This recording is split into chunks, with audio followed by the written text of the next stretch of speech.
Gracias a la sociedad ecuatoriana, a mis compañeros que nos hemos animado para crear estos espacios y para invitar a que se unan a todos los líderes que trabajan en calidad y seguridad del paciente en las diferentes organizaciones de salud. Muchísimas gracias también a todos los que están tras de pantalla. Muchos de ellos también vi los nombres. Hay algunos exalumnos de la Universidad Católica, otros colaboradores también que están trabajando en la Secretaría de Salud, del Ministerio de ACES, así que a todos ustedes bienvenidos. Este tema que hoy vamos a tratar, cuando yo lo pensaba, justamente traje a cotación para poder reflexionar juntos en que si la seguridad del paciente es considerada una evolución o una revolución. En este sentido, antes de iniciar con mi ponencia, pues permítanme dirigirme a ustedes con mi conflicto de intereses y declarar que esta información sea utilizada únicamente con fines educativos. No tengo ningún conflicto de interés con las empresas farmacéuticas u otras con respecto al tema que vamos a tratar y por tanto también está prohibida la venta o reproducción de esta presentación sin previa autorización del autor y por supuesto de la Sociedad Ecuatoriana de Medicamentos y Seguridad del Paciente. Empecemos entonces, evolución o revolución. Y creo que es importante primero entender qué es la evolución. Y pues básicamente cuando hablamos de evolución son aquellos cambios en el tiempo pequeños, muy lentos, de carácter gradual y progresivo, ¿sí? Mientras que la revolución son aquellos cambios, digo, más dinámicos, bruscos, radicales y que se dan casi que al instante, ¿no? Entonces, bajo esta perspectiva, al final vamos a reflexionar si de lo que hemos conversado, pues vamos a juntos definir si cuando hablamos de seguridad del paciente, entonces estamos hablando de un proceso evolutivo o revolucionario. ¿Ustedes qué creen? Para darles unos detalles, vamos a iniciar un poco contándoles que yo hice una rápida búsqueda en el Internet para poder entender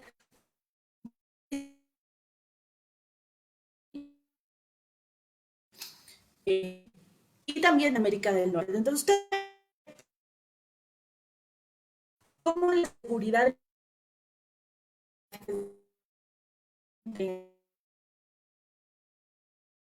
por ejemplo, que de esos países que están, que las búsquedas bibliográficas mirar temas de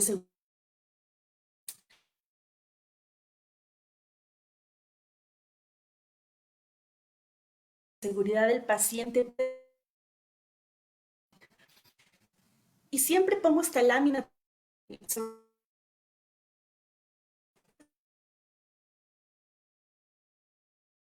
Ustedes ven la lámina, que existe peligro, riesgo de muerte cuando estamos frente a un ingreso hospitalario, una atención en salud, frente a lo que serían, por ejemplo, los vuelos, ¿no es cierto?, la de aerolíneas o los pasajes en trenes, etcétera. Entonces, sin duda, lo único que queremos decir con esto es que en la atención en salud existen riesgos y esto hay que mirarlo.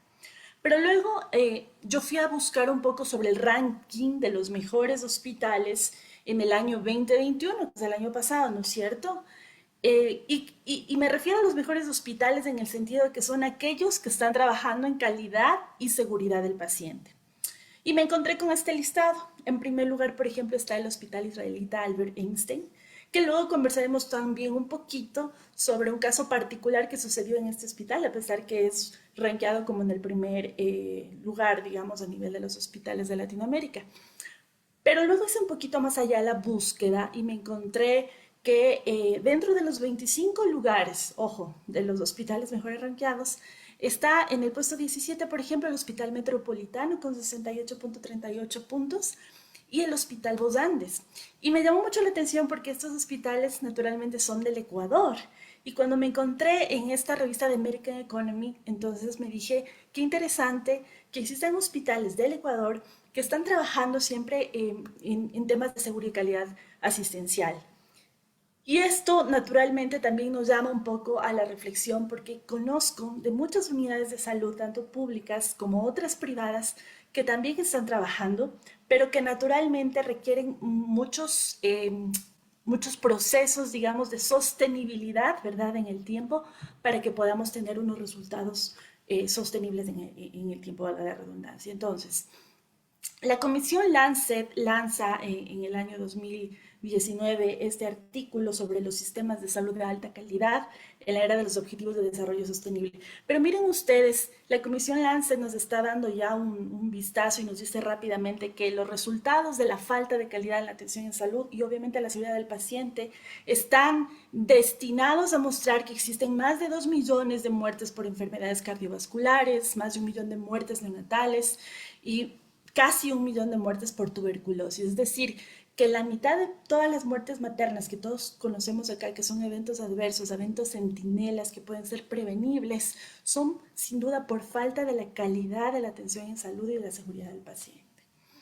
En el tema del tiempo, yo siempre les recomiendo leer un poco esta publicación del Tujer Schumann, que es Errar es humano, porque aquí fue el punto de partida. Yo digo que Estados Unidos en la Escuela de Medicina nos dijo, aquí hay graves problemas en la atención en salud y que tenemos que actuar justamente para evitar que sucedan. Y más tarde, hacia el año 2011, Aranaz, con un equipo, hace una investigación en América Latina y efectivamente en este estudio se determina que de 1 de cada 10 ingresos hospitalarios pueden tener algún tipo de evento adverso durante la asistencia sanitaria y que por decirlo, este riesgo se ve duplicado cuando el paciente amplía su estancia hospitalaria. De ahí que en calidad y en seguridad estamos pendientes de que se cumplan, digamos así, unos estándares de tiempo de estancia hospitalaria, porque sabemos que posterior a ese estándar, los riesgos de producirse algún tipo de evento adverso se incrementan, como les digo, en 2 veces. Este estudio nos mostró en América Latina, básicamente, que los eventos estaban relacionados principalmente con lo que se denominan las infecciones asociadas a la atención en salud, los procedimientos como tal, y aquí un llamado de atención para toda aquella institución que tiene o adecua y tiene que poner controles de calidad en los procesos de esterilización, que son muy importantes para evitar justamente cualquier tipo de evento adverso relacionado con sitio quirúrgico sobre todo. Y otros como aquellos relacionados con la medicación y también con el discernimiento diagnóstico. Hacia el año 2017, la comisión justamente en el Lancet de la British Medical Journal emiten este artículo que nos pareció muy novedoso a quienes estamos estudiando el tema porque nos decían que los errores médicos son la tercera causa de muerte en Estados Unidos y que después del cáncer, después de las enfermedades cardiovasculares, sin duda este era un tema que se debía tratar. Y ahora, hoy por hoy, hay algunos estudios también de economía en seguridad del paciente y que nos están demostrando en otros países cómo influye el evento adverso como tal y la falta de procesos de seguridad en los gastos innecesarios de los hospitales. Y en Estados Unidos esto llega a tener un costo económico alrededor de $1 trillón en esta publicación del año 2008. ¿Y qué pasa en el Ecuador? Entonces, en el Ecuador yo siempre recalco el tema de la Constitución, porque en la Constitución nos dicta en el artículo 32 que las prestaciones de servicios de salud deben tener calidad, eficiencia y eficacia. Y en el artículo 362 nos dice que los servicios de salud deben ser seguros, con calidad y con calidez. Entonces, yo creo que esto es lo que detona una serie de normativas y de procesos al interior de las instituciones. Parte de ello es, por ejemplo, el modelo de atención integral de salud del MAIS, en donde cita básicamente que las instituciones de salud deben implementar sistemas de control de calidad para mejorar la atención de los usuarios y por otra parte también hacia el año 2016 se emite el Manual de Seguridad del Paciente para el Ecuador. Y ahí hay una cadena del tiempo, entonces ustedes pueden apreciar más o menos, he tomado los 5 últimos años, a partir de la publicación aquí en el Ecuador del Manual de Seguridad del Paciente. En otros lados del mundo esto ha sido con muchísimos años de antelación, pero van viendo que este es un tema mundial que va generando muchos cambios de paradigmas y que luego de esto, hacia el año 2017, por ejemplo, se reúne la Cumbre Mundial de Ministros en Alemania y determinan que exista el Día Mundial de la Seguridad del Paciente, que todos lo celebramos el día 17 de septiembre, como ustedes saben, en que el Ecuador optó por crear la Semana Nacional para que no sea únicamente un día en donde resaltemos el trabajo que hacemos los profesionales de salud en torno al cuidado del paciente. Y más adelante, naturalmente, viene una serie de documentos y publicaciones de la misma Organización Mundial de la Salud, pero aquí hay algo importante y es que también se activan muchos documentos relacionados con el COVID. Antes de emitirse, digamos, o mientras estaba escribiendo todo lo que sería el documento relacionado con el daño provocado a los pacientes en los cuidados de salud y un plan que la Organización Mundial de la Salud establece para los próximos 10 años. Frente a esto, la pregunta que yo les quiero hacer a ustedes, y no sé si Moni me estás escuchando, por favor que me ayudes, porque yo necesito un poquito interactuar aquí con ustedes y les quisiera lanzar una pregunta para que en este contexto nosotros podamos saber qué opinan ustedes entonces. Adelante, Moni, si me puedes lanzar con la votación, lo hago yo mismo. Creo que está ahí, ¿no? Sí, ahí la Entonces, tienes. gracias. Entonces, yo quisiera preguntarles a ustedes si consideran que la pandemia causó un retroceso en la seguridad del paciente. Tienen dos opciones, sí y no. Entonces, estamos ahorita mismo viendo, llegando las votaciones de ustedes. Van como 17 personas, 22 rápidamente. Muchísimas gracias a todos los que están interactuando. A Sandra Gómez un saludo, a Lenin Chachapoya, a Cindy Camacho, que veo que están conectados. Kelly Zambrano también. Así que agradecemos muchísimo la interacción en esta pregunta porque quisiéramos conocer de ustedes si consideran que la pandemia causó un retroceso en la seguridad del paciente.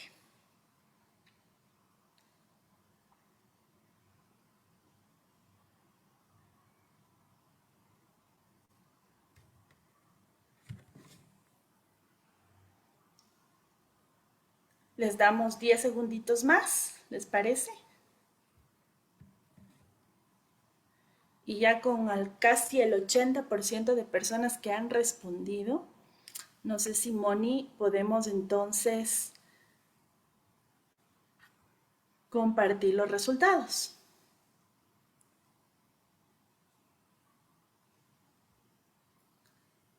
Moni, te escuchamos.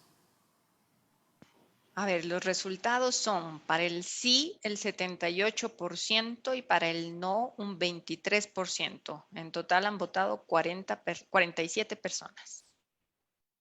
Muchísimas gracias. Entonces, vemos que una gran mayoría, es decir, más del 70%, están a favor de que la pandemia ha causado un retroceso en la seguridad del paciente.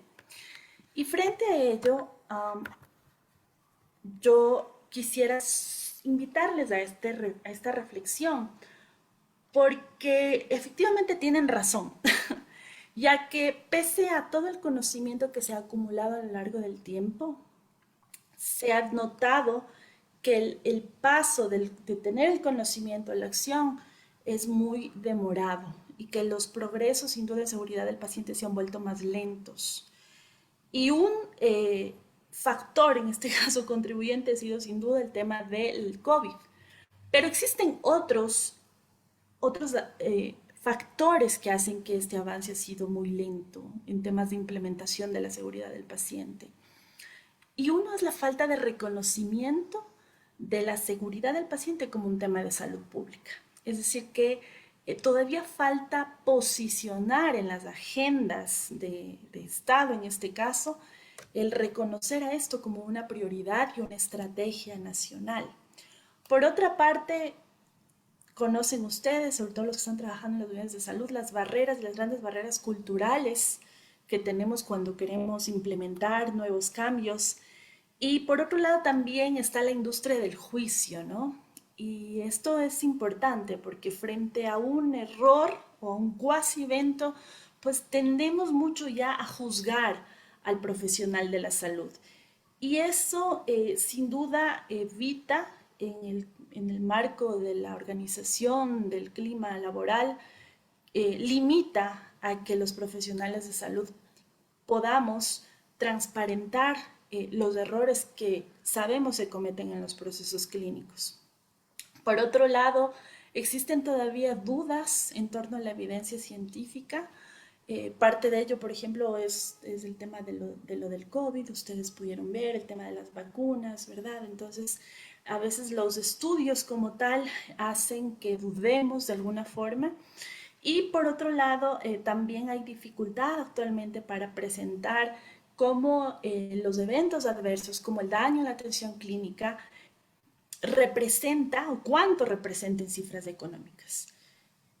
Y esto es una invitación para quienes les guste también el tema de la investigación, yo creo, y sobre todo para quienes hacen algo de economía de la salud, ya que el poder investigar el tema de los eventos adversos, de los errores médicos, en cuántas cifras o cuál es el impacto económico en el Ecuador, yo creo que sería una gran contribución porque no existen datos al respecto en el país.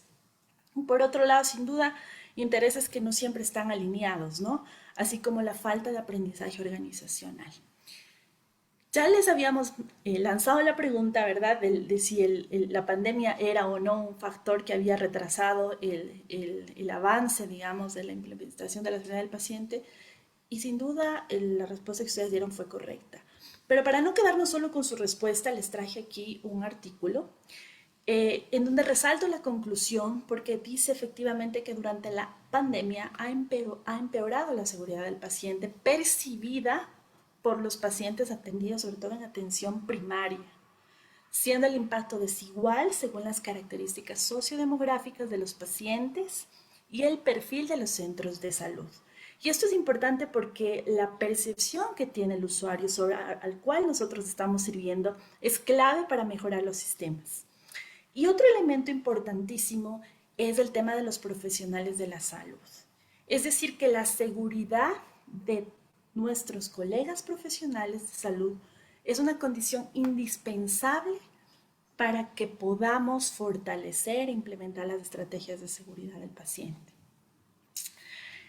Esto les voy a dejar acá nada más, no voy a profundizar, pero cuando hacemos un análisis de causa-efecto podemos utilizar muchísimas herramientas.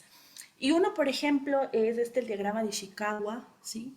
Y cuando hablamos de esto, podemos focalizar un problema en, por ejemplo, lo que sucedió en cuanto al aumento del riesgo de los incidentes de seguridad del paciente en atención primaria durante la pandemia por COVID, que es un poco alineado al estudio que hablábamos anteriormente.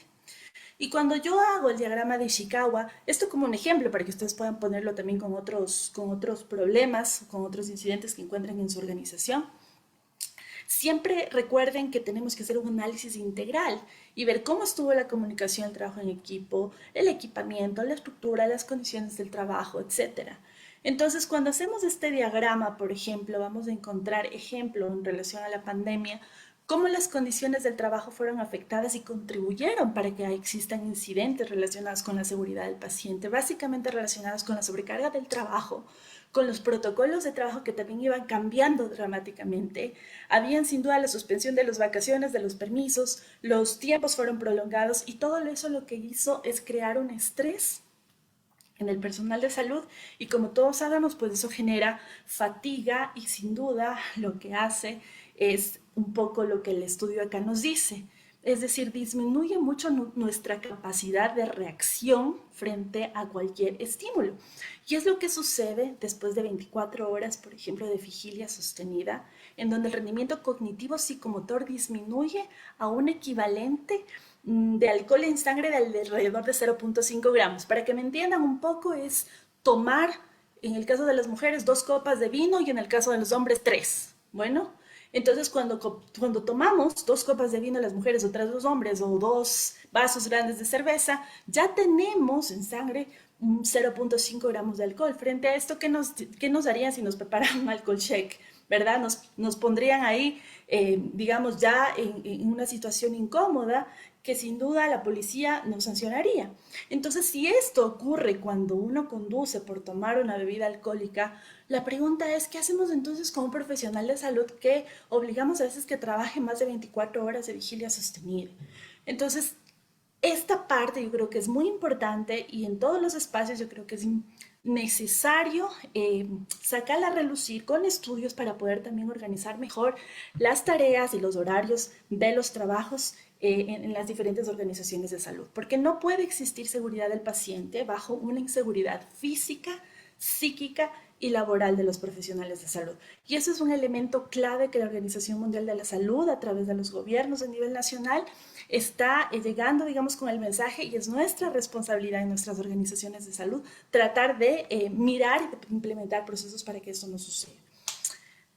Esto para recordarles simplemente, recordarán el modo de causalidad que tenemos para el análisis justamente de eventos adversos. Y el mensaje acá es, recuerden que el fallo no es de la persona, sino el fallo es del sistema. Y cuando hablamos de un evento adverso tenemos que hacer un análisis de cómo está la organización, cómo están sus procesos, cómo están aquellos factores contribuyentes relacionados con la misma organización, con el profesional, con el paciente, con el trabajo de equipo, etcétera. Esto es clave para quienes hacemos seguridad del paciente y para que de alguna forma los profesionales de salud también nos colaboren cuando hacemos los análisis al interior de las organizaciones. El tema que les traigo ahora es un elemento, yo creo, nuevo quizás para pocos de ustedes, no lo sé, en relación a lo que es la seguridad del paciente 2.0.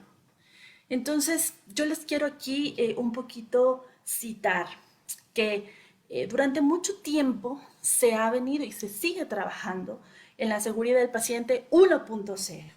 1.0 significa básicamente que me estoy enfocando en el daño.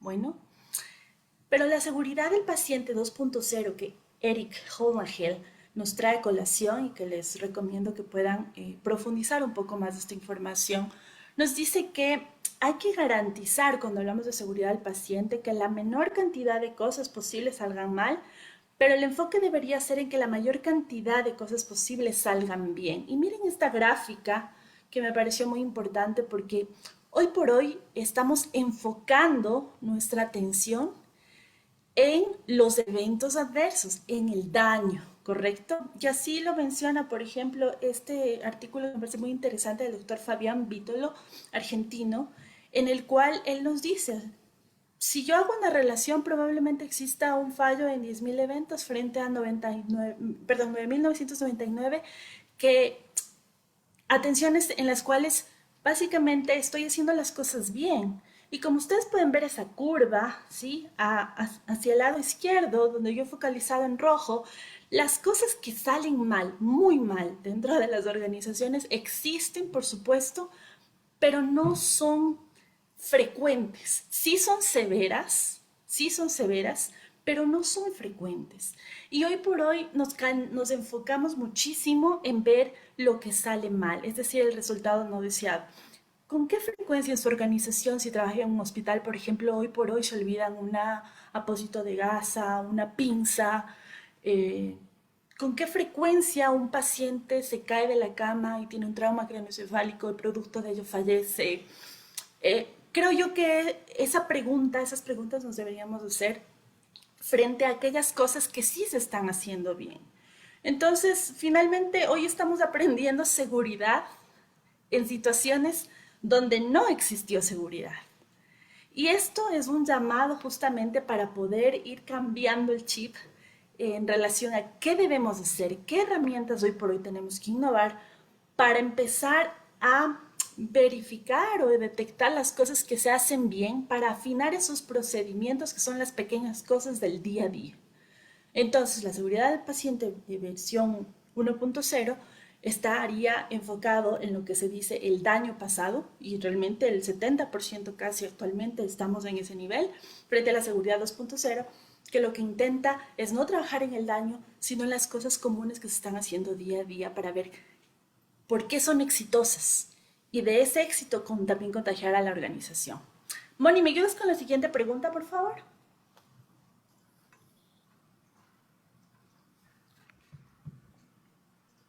Moni, Ya está lanzada, Meli. gracias. Entonces, con esta breve introducción, yo quisiera preguntarles a ustedes, en su organización de salud, ¿qué tipo de seguridad del paciente están aplicando? ¿La 1.0 o la 2.0? Habíamos conversado entonces que la 1.0 está enfocada más en el daño, en el evento adverso, ¿verdad? En buscar, digo yo, los errores que se provocaron dentro del proceso de atención. Y la seguridad del paciente 2.0, en cambio, está más enfocada en los éxitos, en cuántas cosas se hicieron bien y por qué se hicieron bien. Y por qué no replicar esas cosas que se hicieron bien. Entonces, nos están ahora mismo respondiendo. Muchísimas gracias. Vamos con 28, 29, casi 30 registros. Veo que están atendiendo y eso es súper importante para esta conferencia. Repetimos, en su organización de salud, ¿qué tipo de seguridad el paciente aplica? ¿La seguridad del paciente 1.0 o la seguridad del paciente 2.0?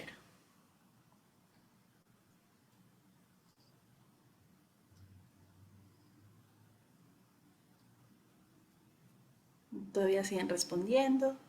10 segunditos más y continuamos entonces para compartirles los resultados.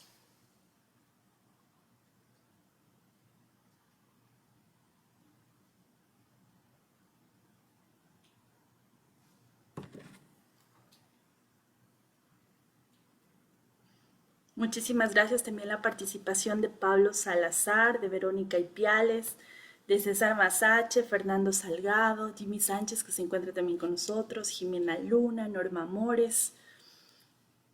Gracias por su participación. Listo, entonces, si nos ayudas por favor con los resultados, Moni.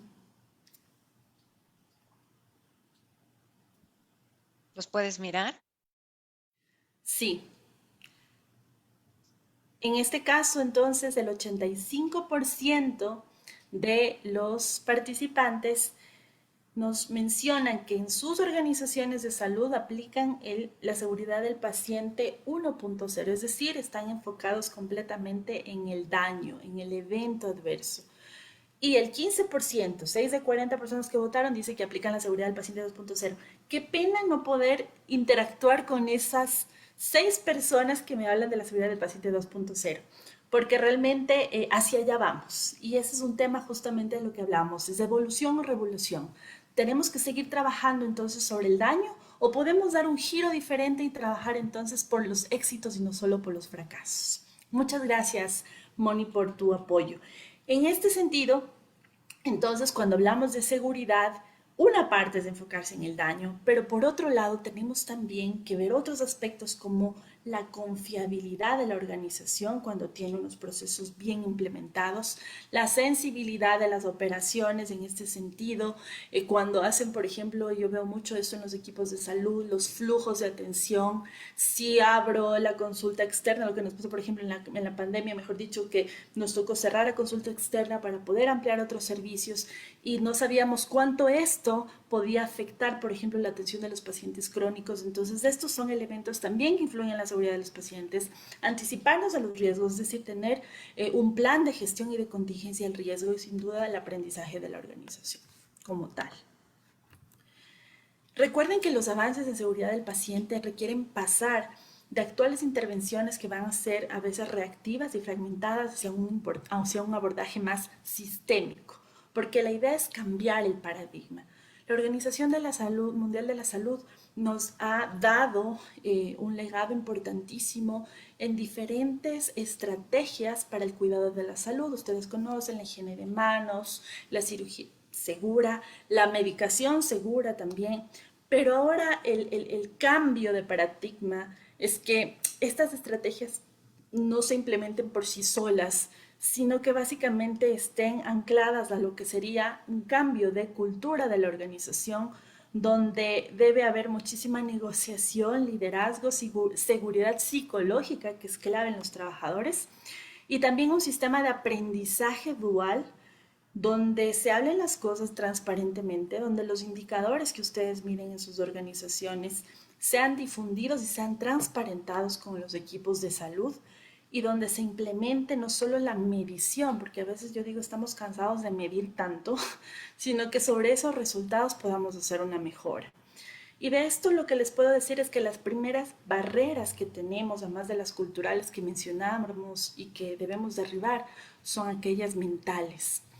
Y por ese motivo yo les quiero pedir que abramos y que expandamos nuestra mente para ver este último documento, y con esto vamos a ir cerrando, que nos invita a la Organización Mundial de la Salud a implementar a todos los países, y es el Plan de Acción Mundial. Este plan de acción mundial en el cual las diferentes carteras de Estado de todo el mundo están hoy por hoy trabajando, e incluso entiendo aquí que en el Ministerio de Salud Pública del Ecuador hay mucho interés por elaborar y diseñar una política de calidad de la atención, en donde está implícita sin duda la seguridad del paciente como dimensión. No debe estar lejos de este plan de acción mundial, cuya visión básicamente es que nadie resulte perjudicado en la atención sanitaria y que cada paciente reciba la atención segura, respetuosa en todo momento y en todo lugar. Y además de ello, este plan de acción nos da una misión clara, que es impulsar las políticas a partir siempre de datos científicos, de los diseños de sistemas para eliminar cualquier fuente de riesgos y daños evitables. Y esto es importante, tanto, y escuchen esto, para los pacientes como para los trabajadores de salud. Y este plan de acción mundial está vigente hasta el año 2030. Por tanto, todos quienes estamos trabajando en los programas de seguridad del paciente al interior de las organizaciones debemos incluir una línea estratégica clave que fomente la seguridad de los trabajadores de la salud. La meta entonces es reducir al máximo a nivel mundial los daños evitables que se produzcan por una falta de seguridad en la atención en salud. Pero claro, como ustedes ven en la gráfica, cuando uno va a alcanzar una meta, uno pensaría que es muy fácil, que es un proceso lineal, es un paso a paso y llegamos. Pero la realidad, y es lo que vivimos a diario, es que estamos implementando algo y sucede un cambio de director, un cambio del proceso, un cambio de mi mismo rol o de mi misma función, que lo que hace sin duda es que retrase el que pueda llegar a la meta. Pero aún así, tenemos que implementar o institucionalizar estos temas. ¿Y cómo lo hacemos?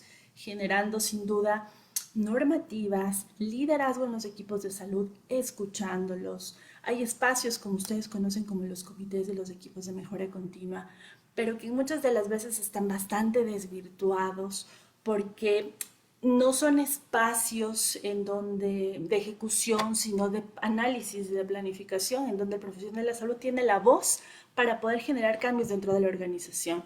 Este plan de acción mundial, entonces, en pro de la seguridad del paciente que habíamos citado, tiene unos pilares que son claves, pero me voy a referir a estos grandes ejes. Y el uno es que exista en todo nivel políticas para eliminar daños evitables, que se elabore o que se diseñen sistemas de alta fiabilidad, que se generen procesos de atención clínicos, y esto es clave. Una organización sin procesos realmente es una bomba de tiempo, y en seguridad y en calidad de la atención esto es importante resaltar. Entonces yo felicito y conozco a algunos de los que están aquí en esta conferencia que están trabajando en sus organizaciones de salud para levantar procesos, para levantar los protocolos, porque si no diseño primero el camino, va a ser muy difícil que luego pueda monitorear y medir y con ello mejorar. Como ustedes saben, lo que no se mide, no se mejora, pero no se puede medir lo que no se ha diseñado. Luego, clave importantísimo en los programas de seguridad del paciente, incluir la participación y el empoderamiento de los pacientes y las familias. Y aquí hay una ola importantísima a nivel mundial, que es justamente esto que se llama la atención centrada en la persona. Y esto digo es un boom porque cada vez se está trabajando más en relación a cómo generar ese empoderamiento del paciente y cómo dentro de la atención sea también corresponsable de su salud. Luego, el tema de la educación, de la capacitación y de generar habilidades de los profesionales de salud. Y de aquí es importante y rescato también que en el país existen no una, sino varias universidades que están generando programas de posgrado, de maestría en gestión de calidad, en seguridad del paciente. Muchos de ustedes, si no están cursando una, tal vez ya terminaron o están interesados en ingresar, pues este es, yo creo, un elemento también importante para poder implementar el tema de seguridad, es decir, primero formarnos. Y luego el tema de la investigación, investigación que todavía sigue siendo muy pobre en el país y que yo le pongo mucho fe a todos los maestrantes, como yo digo, porque ustedes saben que para graduarse, si topan o quieren seguir el camino de una tesis, pues tienen que investigar y ya pronto estoy segura que muchos de los estudiantes de las diferentes universidades van a tener resultados de sus investigaciones y que espero que podamos crear espacios como estos para que nos cuenten esos resultados, porque eso es clave en temas de seguridad del paciente. Y por último, crear alianzas. Alianzas, sinergias, solidaridad y lo que hablamos hoy por hoy, por ejemplo, se habla mucho de las alianzas público-privadas, sistemas que en otros países como Brasil, por ejemplo, funcionan muy bien, en donde es un compartir de saberes entre lo que es lo privado y lo público. Entonces, para ir cerrando, la definición de la OMS del año 2002 básicamente era muy pobre, podríamos decir, en relación a lo que era la seguridad del paciente, porque nos decían que era la reducción del daño innecesario asociado a la atención sanitaria. Para el año 2021 y 2030, dentro de este plan de acción, la definición de la seguridad del paciente se amplía y básicamente nos dice hoy que es un marco de actividades que son organizadas tendientes a generar culturas, cultura organizacional, procesos, procedimientos, conductas, tecnologías en torno a todo lo que es la atención en salud para reducir la ocurrencia de los daños evitables.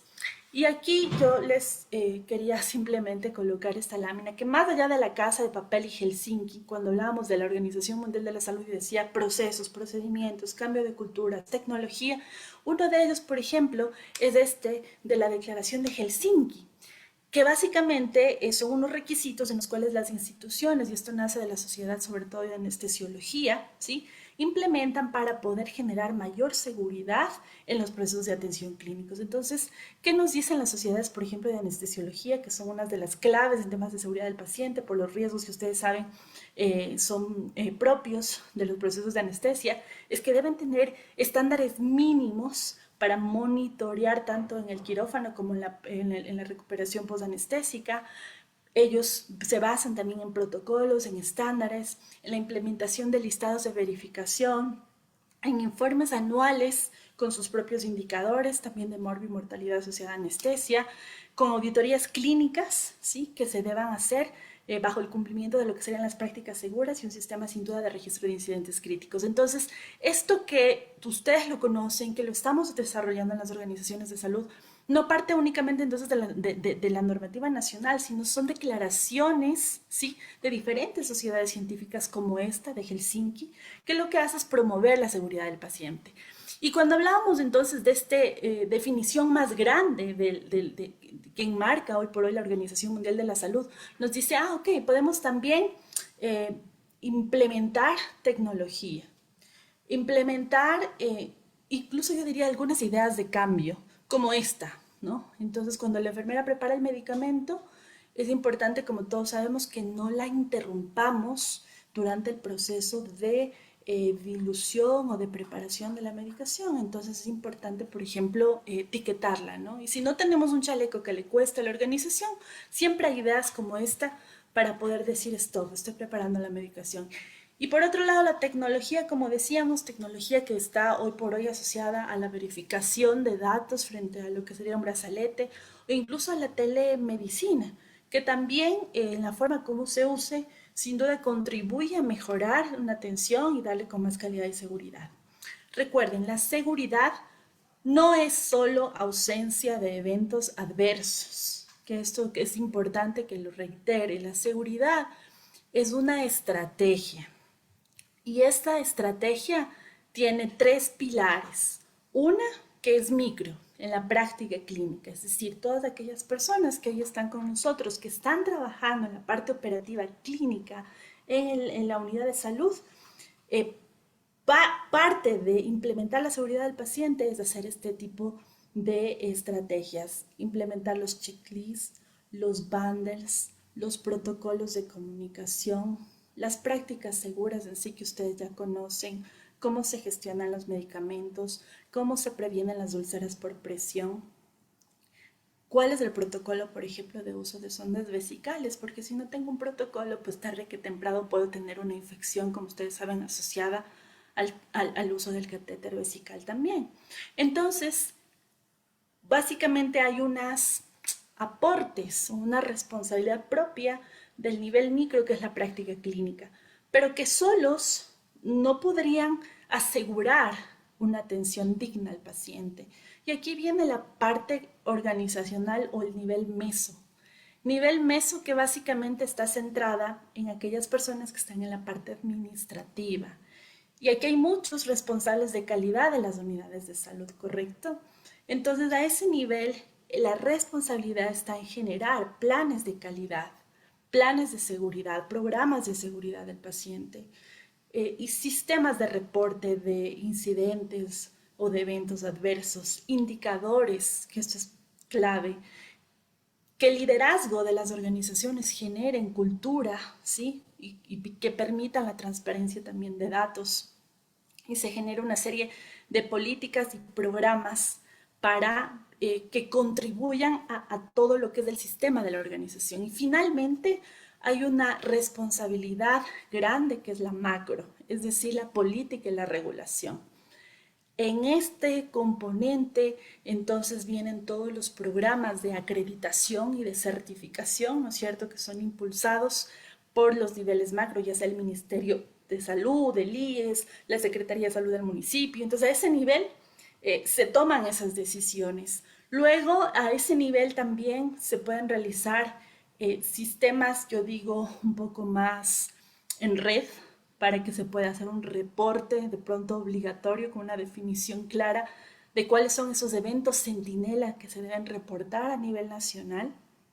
Y también, como ustedes pueden ver, la historia clínica única electrónica. Esto es una necesidad cuando hablamos de seguridad del paciente y que son decisiones que deben ser tomadas desde el nivel macro, así como promover la permanencia de las agencias de control.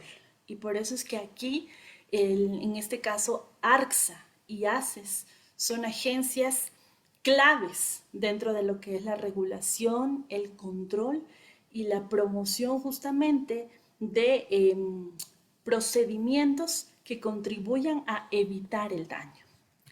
En resumen, lo que les quiero mostrar acá es que hoy por hoy de un análisis que esto se ha hecho a nivel de Latinoamérica, ojo, no es solo del Ecuador, básicamente hay mucho enfoque. Hoy el foco está en la práctica clínica.